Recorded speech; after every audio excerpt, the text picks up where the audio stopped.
Reporter breaking. M G സർവകലാശാലയിൽ പിടിമുറുക്കി governor. സെനറ്റിലേക്ക് നാമനിർദ്ദേശം ചെയ്തതെല്ലാം BJP RSS പശ്ചാത്തലമുള്ളവരെ. 2021 നിയമസഭാ തെരഞ്ഞെടുപ്പിൽ BJP സ്ഥാനാർത്ഥിയായിരുന്ന ഡോക്ടർ പ്രമീള ദേവി, BJP അഭിഭാഷക സംഘടന സംസ്ഥാന വൈസ് പ്രസിഡന്റ് N ശങ്കർരാമൻ എന്നിവരും ലിസ്റ്റിലുണ്ട്. BJP അധ്യാപക സംഘടനാ നേതാക്കളെയും പട്ടികയിൽ ഉൾപ്പെടുത്തിയിട്ടുണ്ട്. കടുത്ത പ്രതിഷേധവുമായി വിദ്യാർത്ഥി സംഘടനകൾ ഇപ്പോൾ രംഗത്തെത്തിയിരിക്കുകയാണ്. TV പ്രസാദാണ് ചേരുന്നത് വിശദാംശങ്ങളുമായി. TV പ്രസാദ്, ഭരണമാറ്റത്തിന് പിന്നാലെ ഇത് നിർണായക നീക്കങ്ങളാണ് ഗവർണർ നടത്തുന്നത്. നോക്കൂ, MG സർവകലാശാലയിൽ പിടിമുറുക്കുന്നതിന് വേണ്ടി ഗവർണർ ചെയ്തിരിക്കുന്നത് BJP RSS പശ്ചാത്തലമുള്ളവരെ സെനറ്റിലേക്ക് നാമനിർദ്ദേശം ചെയ്തിരിക്കുന്നു എന്നതാണ്. വിശദാംശങ്ങൾ എന്താണ്? ആരൊക്കെയാണ് ഇടം പിടിച്ചിരിക്കുന്നത്? വിനീത, നമ്മൾ നേരത്തെ കണ്ടതുപോലെ ഉന്നത വിദ്യാഭ്യാസ രംഗത്ത് ഗവർണർ കൂടുതൽ ഇടപെടുന്നു എന്നതിന്റെ സൂചനകളിലേക്കാണ് കാര്യങ്ങൾ വരുന്നത്.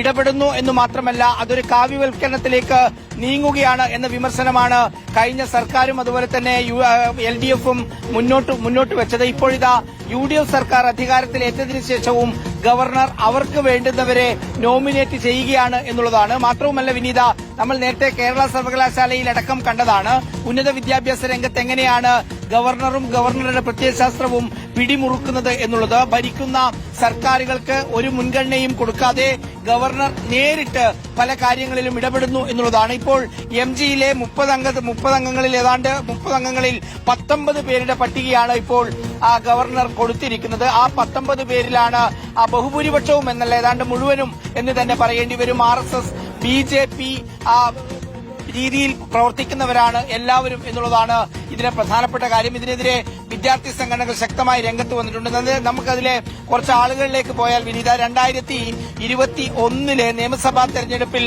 BJP സ്ഥാനാർത്ഥിയായ ഡോക്ടർ പ്രമീള ദേവിയാണ് സെനറ്റിൽ ഗവർണറുടെ ലിസ്റ്റിൽ ഇടം പിടിച്ച ഒരാൾ. അതുപോലെ തന്നെ BJPയുടെ അഭിഭാഷക സംഘടനയുടെ സംസ്ഥാന വൈസ് പ്രസിഡന്റ് N ശങ്കർരാമനും ഈ ലിസ്റ്റിലുണ്ട് എന്നുള്ളതാണ്. അതുപോലെ തന്നെ ABVP പ്രവർത്തക S മേഘ സെനറ്റിൽ ഇടം നേടുകയാണ്. അതുപോലെ തന്നെ BJPയുടെ അധ്യാപക സംഘടനാ നേതാക്കളെയും ഈ പട്ടികയിൽ ഉൾപ്പെടുത്തിയിട്ടുണ്ട് എന്നുള്ളതാണ്.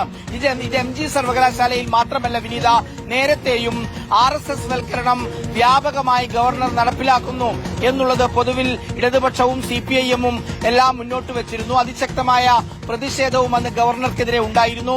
ആ സമയത്തെല്ലാം അതിനോട് പ്രതികരിക്കുന്നില്ല എന്നൊരു നിലപാടായിരുന്നു VD സതീശൻ സ്വീകരിച്ചിരുന്നത്. സർക്കാർ ഗവർണർ പോര് അത് ചക്കളത്തിപ്പോരാണ് എന്നാണ് അന്ന് VD സതീശൻ പറഞ്ഞത്. മറ്റ് വാർത്തകൾ മറച്ചുവെക്കുന്നതിന് വേണ്ടിയാണ് CPIMും ഗവർണറും തമ്മിലുള്ള ഈ യുദ്ധം എന്ന് പറഞ്ഞു. ഇനിയിപ്പോൾ ഇതിൽ നിലവിലുള്ള മുഖ്യമന്ത്രിയുടെ പ്രതികരണം എന്താണ് എന്നുള്ളത് കൌതുകമുള്ള ഒരു കാര്യം തന്നെയാണ്.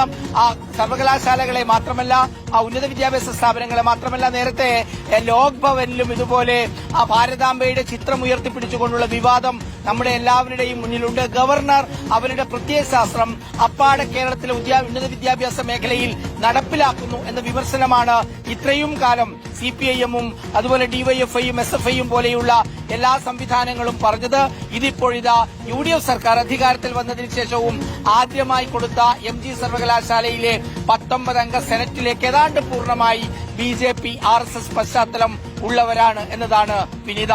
ശരി, അതാണ് ഏറ്റവും പ്രധാനപ്പെട്ട കാര്യവും. സെനറ്റിലേക്ക് നാമനിർദ്ദേശം ചെയ്തവർ ഒന്നല്ലെങ്കിൽ മറ്റൊരു തരത്തിൽ BJP RSS ബന്ധമുള്ളവരാണ് എന്നതാണ്. BJP അധ്യാപക സംഘടനയുടെ നേതാക്കളും ഈ പട്ടികയിലുണ്ട്. TV പ്രസാദ് വിശദാംശങ്ങൾ നൽകുകയായിരുന്നു. ഏതായാലും ഈ ഭരണമാറ്റത്തിന് പിന്നാലെ സംസ്ഥാനത്തെ സർവകലാശാലകളിൽ പിടിമുറുക്കാൻ ലക്ഷ്യമിട്ടു തന്നെയാണ് ഗവർണർ രാജേന്ദ്ര അർലേക്കറുടെ നീക്കങ്ങൾ എന്നതിൽ സംശയമില്ല.